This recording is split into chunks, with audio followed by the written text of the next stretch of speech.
सावन माह के दूसरे सोमवार को अमरकंटक से छत्तीसगढ़ की खुशहाली के लिए शुरू हुई 151 किलोमीटर की कांवड़ यात्रा। पंडरिया विधायक भावना बोहरा ने मां नर्मदा और नर्मदेश्वर महादेव का पूजन कर यह विशेष यात्रा आरंभ की। उन्होंने कहा कि यह यात्रा केवल धार्मिक आस्था नहीं बल्कि छत्तीसगढ़ की समृद्धि, पर्यावरण संरक्षण और सनातन संस्कृति के प्रति एक संकल्प है। विधायक ने सप्ताह भर में 151 किलोमीटर पैदल यात्रा कर भोर महादेव मंदिर पहुंचने का संकल्प लिया है। पूरे प्रदेश की सुख शांति के लिए ये एक अद्भुत भक्ति यात्रा बन गई है, जिसमें बड़ी संख्या में श्रद्धालु भी शामिल हो रहे हैं। यूनाइटेड न्यूज ऑफ एशिया के लिए राज नामदेव की रिपोर्ट। एक तो महिला विधायक, ऊपर से 151 किलोमीटर की यात्रा, कितनी चुनौतीपूर्ण होगी अमरकंटक से लेकर भोरम दे दो कि आपकी यात्रा?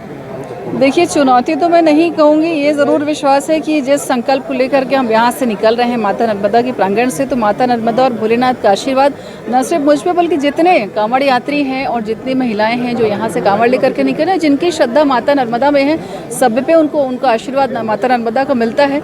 और एक संकल्प है, और जब आप किसी आस्था से, श्रद्धा से कोई संकल्प लेते हैं तो निश्चित ही भगवान स्वयं आपके साथ रहते हैं, ऐसा हमारा मानना है।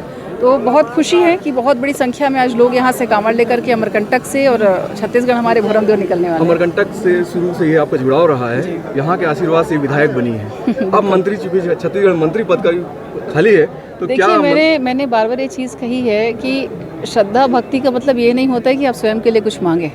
आप बिना कुछ मांगे अगर सिर्फ आप हाथ जोड़ते हैं तो मुझे लगता है मांगने से कहीं ज़्यादा आपको माता देती है। क्या संदेश देना चाहेंगे सावन के इस अवसर पर? देखिए, संदेश यही मैं दूंगी कि अपने धर्म के प्रति, अपने संस्कृति के प्रति हमारी आस्था और श्रद्धा होनी चाहिए, और हमें खुले रूप से स्वीकार भी करना चाहिए, और जो हमारे धर्म में हमारी रीति नीति और जो व्यवहार बताए गए, निश्चित ही हम सबको उसका पालन भी करना चाहिए। अमरकंटक की बसाहट छत्तीसगढ़ से काफ़ी नज़दीक है, कई बार ये टिप्पणी भी आई है अमरकंटक छत्तीसगढ़ में होता तो बेहतर होता।